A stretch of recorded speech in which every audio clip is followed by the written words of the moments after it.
Turns out Molly doesn't like everyone just killing her sheep for no reason without her permission.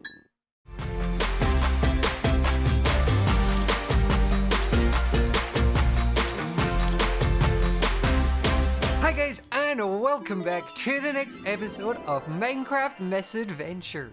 So, last episode we built our first actual build of the series, and we got ourselves a brand new pet. This guy! No, stop walking away. You're on camera. Yeah! So many name suggestions were put forward, but in the end I decided to go with one of my favorites, which was Stuart.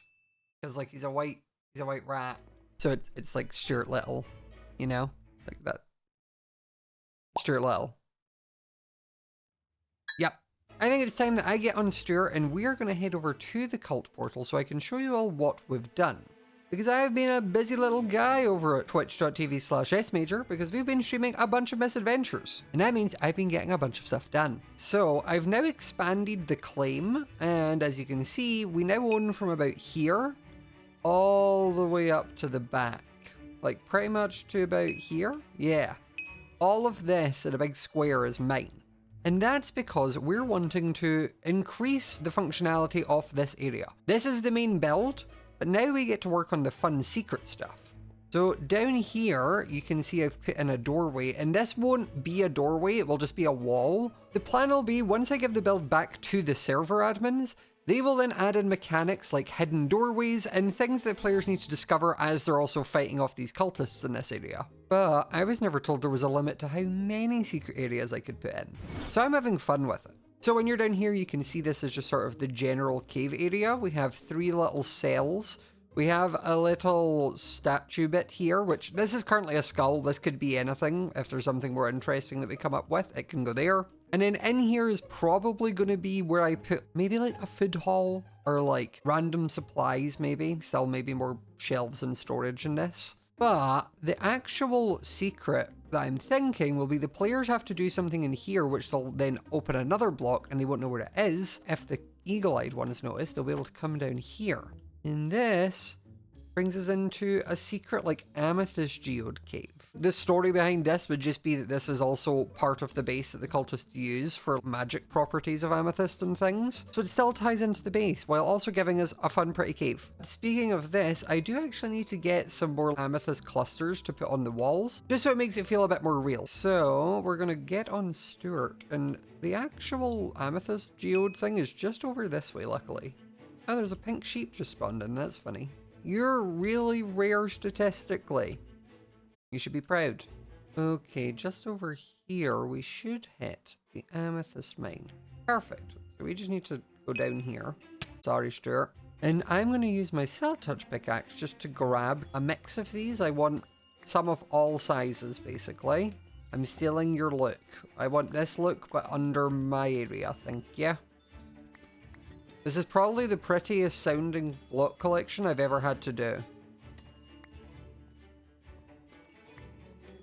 Okay, I have a good amount of the different variations now, so let us go back.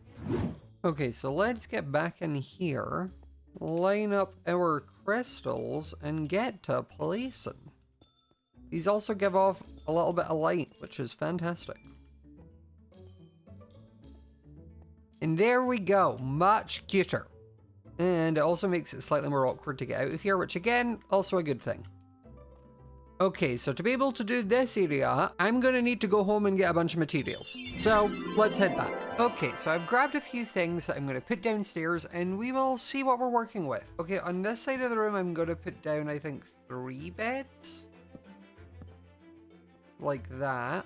And then over here, I'm going to put down some bookshelves. Just something like that in the corner. And then over here, I'll also put down a little barrel pile, just to kind of make it look like there's just some storage that's been thrown in the corner. Another thing I think I want to do is also go in and just replace a few of the blocks with like stair variants, just to try and add depth to the flooring as well. Because this place is meant to be ancient and run down, so it would make sense if there was chipped bits in the floor. I don't need to go crazy with it, but even just few I've added there already adds a good amount of depth. I'm going to spend a bit of time working out the rest of this dungeon and trying out a bunch of different stuff, and I'll come back to you when I have something to show.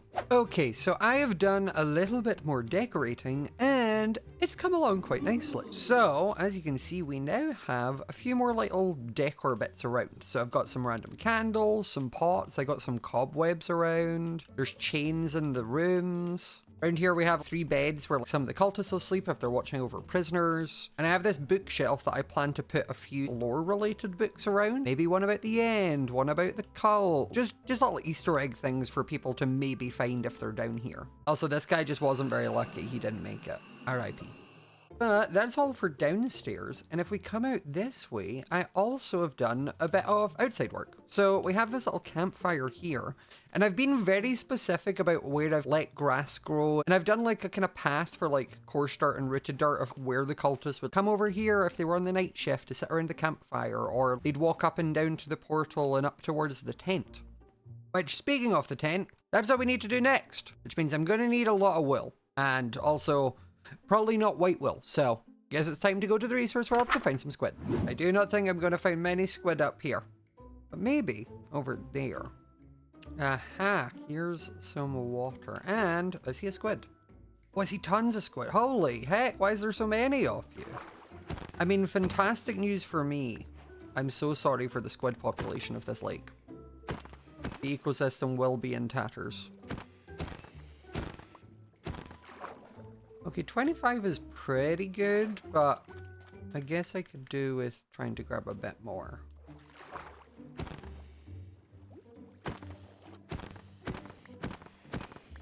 Oh, there's a drowned with... What have you got? I don't even know what you were holding. I thought it was a trident, but it wasn't. This is a big cave. I do actually kind of want the glow squid, I'll be real. Because the ink sacs are handy to have. And I have really good respiration, so I can just like basically live under here for now. And if I just stand in the bubble columns, I get extra breath. Okay, pretty much every sign I own will be able to be glowing at this rate. I don't think I've ever seen this many glow squids.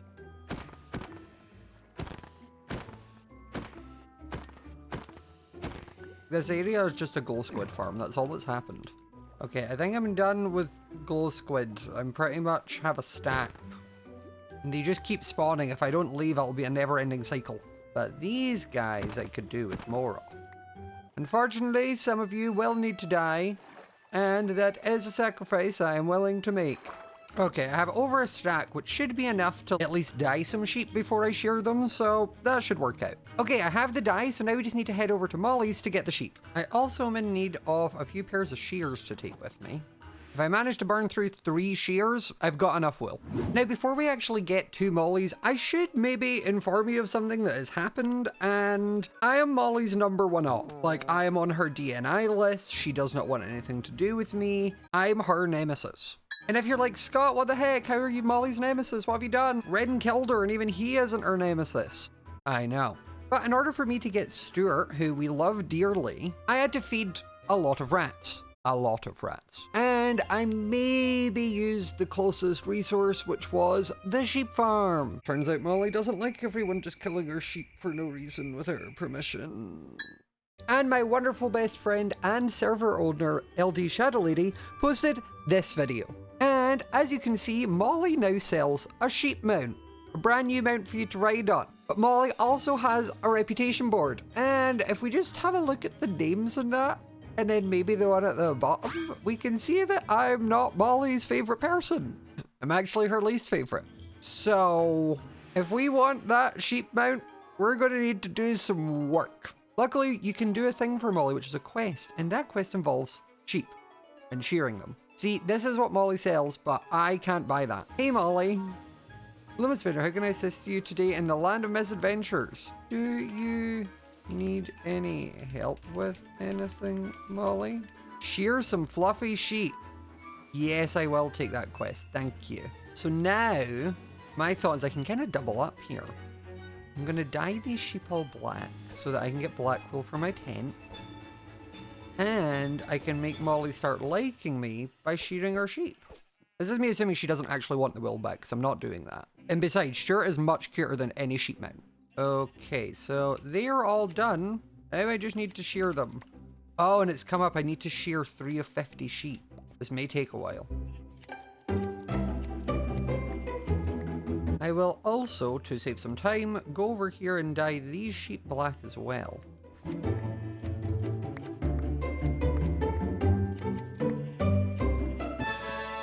Okay, so sharing the sheep gave me 50 coins, 10 Misadventures XP, and 50 reputation with Molly Shepherd.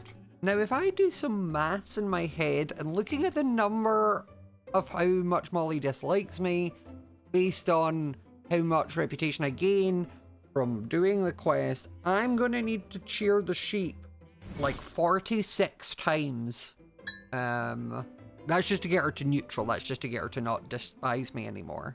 And I need to shear 50 sheep per time, which means I need to shear 2,300 sheep. Well, I guess I know what I'm working on streams. But for now, I guess it makes sense to just go and ask Molly for another quest and get back to shearing. At least until I have enough for my tent. So I've gathered a bunch of materials so that I can build a couple tents for the cultists to have somewhere to sleep. Okay, so I'm gonna have the tents put up in 3, 2, 1, bam! Here we go. I now have 2 little tents. So I popped one down here, which is just like this. And then up the hill, I popped another one down here. I just need to pop in like a bed and a few other bits just to kind of fill it with slightly more life. And then the campsite is done. So I've spent a good part of my day here with Molly, shearing her sheep and doing the quest. But even if we try now, I am still not friendly enough with this faction. This may be a task that we just kind of have to do a bit in every episode until it's done. So if you're a fan of watching people shear sheep, then this series is the one for you. But Molly and the rats aren't actually the only other custom mount that we know of right now. The other mount is actually in the other dungeon that we have on the server right now. This building right here is the crypt dungeon, and we are all the way over here. Time to get running. Okay, just past this little tavern, we should be approaching the crypt. And here we go! This is the second dungeon, so now all I need to do, lead up Stuart, and then head down here. Okay. Now I have actually ran through this dungeon several times before, over on my stream, which is at twitch.tv/smajor, but I think I'll show you all the main components in case you're new. So with this being a crypt dungeon, it means it spawns a lot of skeletons. Same way the sewer spawns a lot of slimes. And here on the left we have the first of what are a couple trap rooms. So if I go in here, you'll see the doors go down and a bunch of spiders spawn. So now I need to deal with this.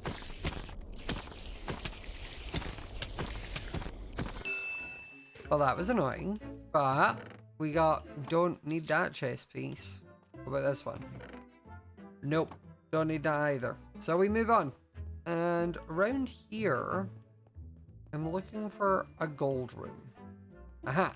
Because this room is actually where the other chance of getting a mount comes from. Because when we go in here, we'll spawn not only a skeletal man, we'll also spawn a skeletal dog. So if I kill him, you're the one I care about. This little guy has a chance, and I think it's a very, very low chance, of dropping a spawn egg. So I sadly need to kill the dog, but no judgment.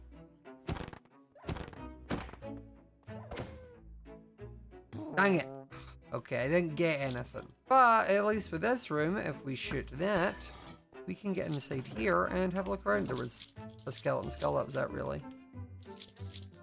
But you need to be quick in there because that will go back up and it's another trap. Now the next room is actually in here at the back. And if you read this, it says Beloved Dragon of the Crystal Cliffs. If you're an Empires 1 fan, that's a nice little Easter egg for you. In fact, you're just going to really like a lot of this dungeon. But for this one, what we need to do is just shoot and break one of the pots to get ourselves a flint and steel, and then use that to light the candles that go all the way around the room. And then when we light this last one, it says you will be rewarded for this. You'll see what that means later. So from here, we're going to go up this road, and I'm going to get into this bigger room up here. Now this is the parkour room, but it also has another little hidden secret, and that is these things. And if you listen carefully, when I click it, it makes a weird noise, and that's because that unlocked something. So in the same way that I needed to light multiple candles, I need to click multiple of those heads. Like this one. This one. This one. And lastly, this one. And like before, it says I'll be rewarded for this, which again, you'll understand soon. So once we finish the parkour, we go into this big main chamber. In here we find a bunch of different gravestones.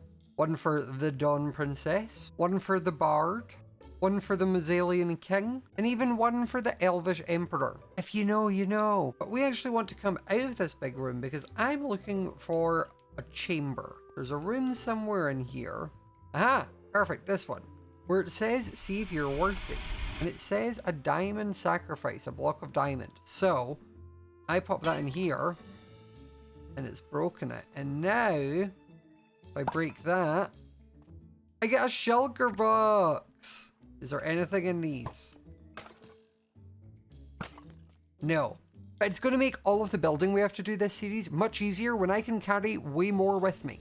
So now that I've got what I came for, I just need to find a lever which will let me out. The issue is, the lever moves every time you run the dungeon. So, in one of these crypts behind me, is a lever to free me. I just need to figure out which one.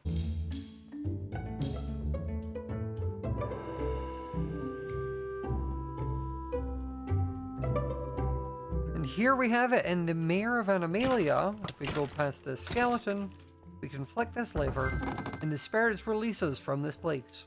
Now we can go out. But on the way, we've got to grab our loot, which was a rubbish pair of boots, so I'm actually not going to take it. But if you remember that dragon that we lit up earlier and the parkour that we did, you'll see there's 2 more chests here. So for the parkour one, we got an efficiency 4 hope, gonna leave it. And for the dragon, we got an enchanted golden apple. Now that one's good. So now it's time for us to go. I've successfully completed another dungeon. I didn't get the mountain that I wanted, and Molly still doesn't really like me, but I think this has been a successful episode.